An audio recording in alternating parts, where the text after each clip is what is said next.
Estamos de vuelta en Un Show con Tuti. Gracias por su sintonía, amigos. Hoy estamos hablando un poco de todo lo que implica la violencia y la inseguridad en nuestro país.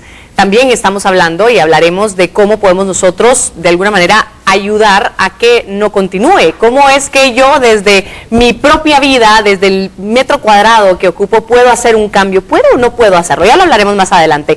Sin embargo, también tenemos que hacer conciencia de todo lo que implica la violencia, de todo lo que afecta a nuestro país, económicamente hablando también. Y es lo que vamos a abordar en este bloque junto a Igor Garafulich. Él es director de PNUD de Guatemala. Bienvenido, Igor. ¿Cómo estás? Hola, muchas gracias por invitarnos. Gracias por estar hoy con nosotros.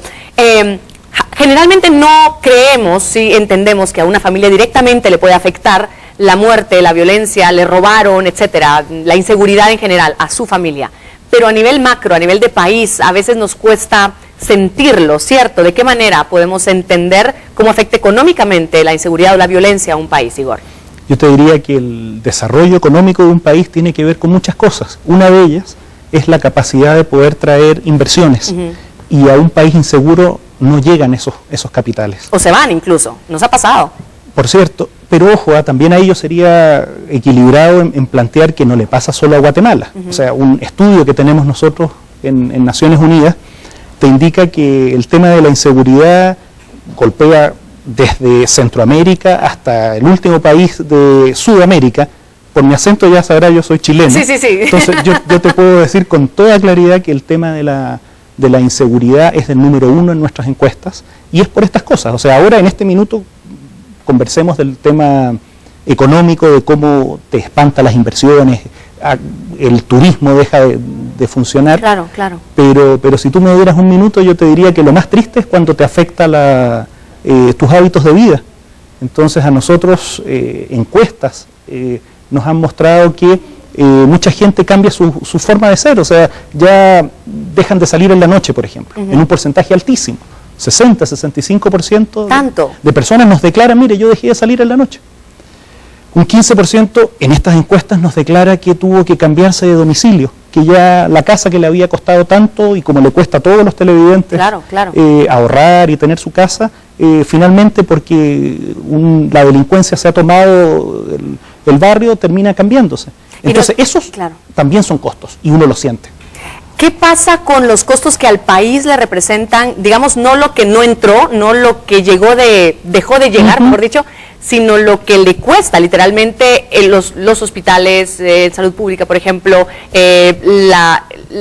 ¿cómo se dice? La disposición de elementos que resguarden la seguridad de un país, todo eso también es costo. Lo que pasa es que la inseguridad hay que verla siempre como en una cadena. Primero tú tienes que tratar de prevenir, después hay que investigar, después viene la justicia, después hay que tratar de rehabilitar. Entonces, todo eso va teniendo distintas expresiones de costos. Entonces, Guatemala ha actuado muy bien. Yo llevo un tiempo acá trabajando directamente con el Ministerio de Gobernación, y aquí ustedes crearon un viceministerio de prevención. Entonces, eso es ya tomar como una estrategia de desarrollo, el que más vale cuidarnos antes que después tener que invertir mucho más en rehabilitar. Pero, como te nombré, cada una de esas etapas tiene un costo. Cuando hablas ya de administrar justicia, prisiones. Y prisiones tienes que tenerlas licitadas, administradas, alimentar y cuidar de salud a esos prisioneros. Entonces, todo eso va sumando. Y, como comentábamos en algún minuto, el dinero que tú gastas en un área es dinero que no estás poniendo en otro. Por lo tanto, eso es dinero que no está en combatir la desnutrición crónica, es dinero que no está en educación. ¿Qué pasa? ¿Podríamos conocer o tienen ustedes alguna idea de cuál es esa cifra alrededor de que se está utilizando en, por ejemplo, la cantidad de personas que sufren por la violencia, un asalto, o el asesinato también, algo que les afecte a ellos, que les haga requerir de ir a un hospital, a atención médica? Y esto le quita también espacio a las personas que por enfermedad quieren llegar y, por supuesto, por ser prioridad, quien va sangrando, por ejemplo, pues lo atienden a él y dejan de atender a otra persona. ¿Eso también se tiene algún dato alrededor de esto?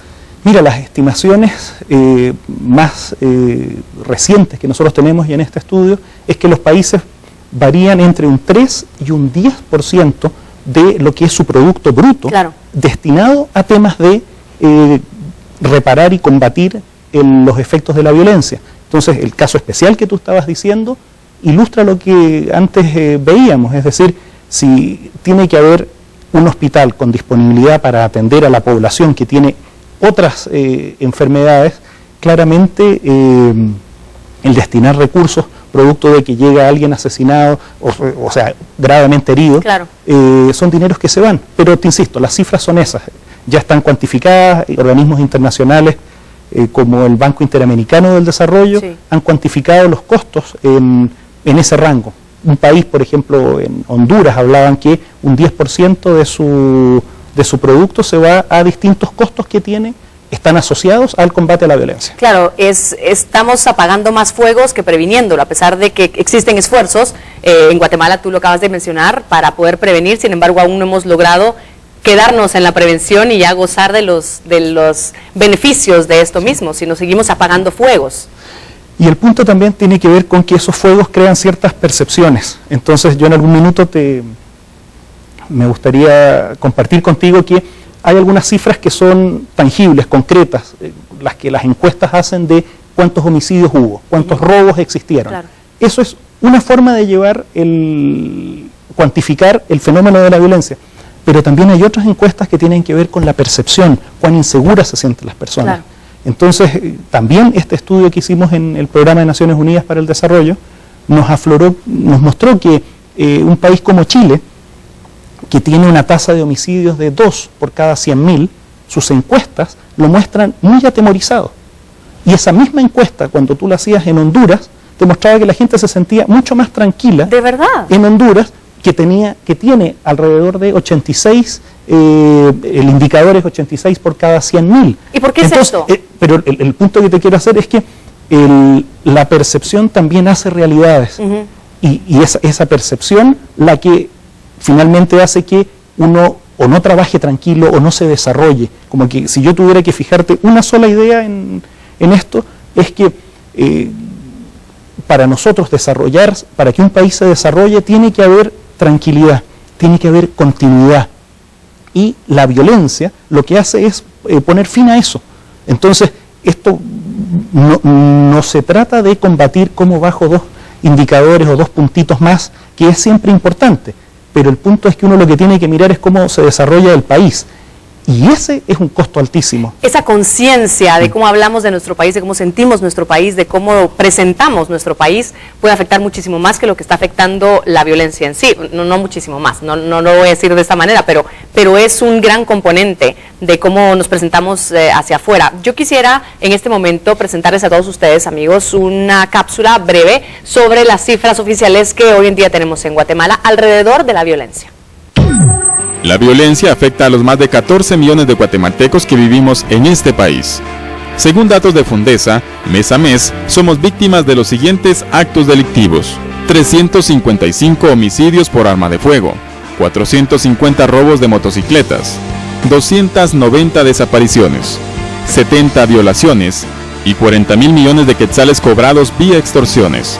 Como se dice coloquialmente, estas estadísticas lloran sangre.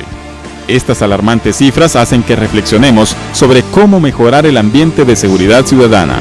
En ese sentido, debemos de partir por reconocer la complejidad y causas del fenómeno, así como tener presente que será responsabilidad de la voluntad colectiva de los ciudadanos y de quienes elijamos como nuestros gobernantes y legisladores la que determine si podremos alcanzar la paz y seguridad que todos anhelamos. Y cuando vemos estas cifras decimos, es que se tiene que hacer algo, ¿cierto? Y hay organizaciones como para la que tú trabajas, que trabajan conjuntamente, tengo entendido, con el gobierno. ¿Cómo funciona esto, Igor? Primero hay que ordenar, en el sentido que el que decide los destinos y los criterios tiene que ser el país. Y en especial tenemos una plataforma tecnológica, una plataforma tecnológica que nos permite que el órgano judicial, el Ministerio Público, la Policía Nacional Civil, tenga acceso a información que antes no tenían.